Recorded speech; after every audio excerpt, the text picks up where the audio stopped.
আলিপুরদুয়ারে মাদক সহ ধৃত নেতা। মাঝের ডাবরিতে তল্লাশিতে উদ্ধার হয়েছে মাদক।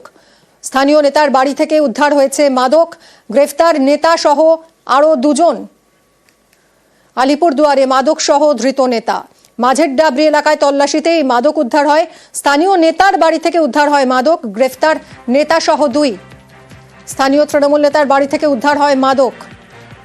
মাঝের ডাবরি গ্রাম পঞ্চায়েতের অঞ্চল সভাপতির বাড়ি থেকে এই মাদক উদ্ধার করল পুলিশ।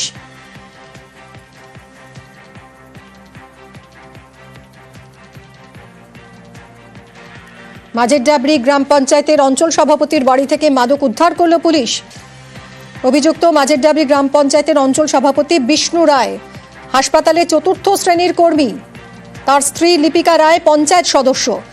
মালদা থেকে মাদক বিক্রেতা অভিযুক্ত অঞ্চল সভাপতির বাড়িতে আসার গোপন সূত্র পায় পুলিশ এবং সেই গোপন সূত্রে খবর পেয়ে ঘটনাস্থলে বিশাল পুলিশ বাহিনী পৌঁছয় এবং মাদক উদ্ধার হয়।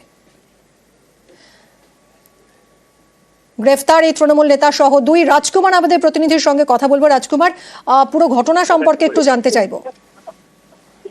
দেখো মিনি, গোপন সূত্রে খবর পেয়ে কিন্তু পুলিশ এই অভিযান চালিয়েছে এবং প্রায় রাতভর এই অভিযান চলে পুলিশের।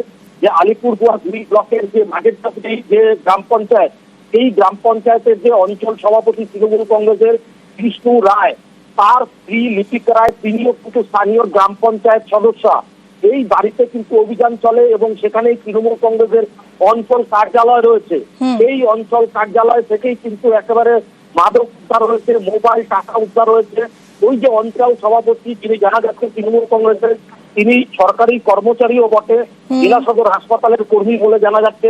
তাকে পুলিশ গ্রেফতার করেছে এবং তার সঙ্গে মালদার এক যুবক যে এখানে এই মাদক দিতে এসেছিল, তাকেও পুলিশ গ্রেফতার করেছে। এই মুহূর্তে পুলিশ দুজনকে কিন্তু গ্রেফতার করেছে। অনেক ধন্যবাদ রাজকুমার। আপনার ছেলে কি তৃণমূল নেতা? হ্যাঁ। আমার কাছ থেকে কি পাইছে? আমি জানি না ছেলে কি করে না করে, এটা আমি জানি না। চাকরি করে তো। আর তো বৌমা কি করে? বৌমা পঞ্চায়েতই করে। বৌমার নাম কি? লিপিকা রায়।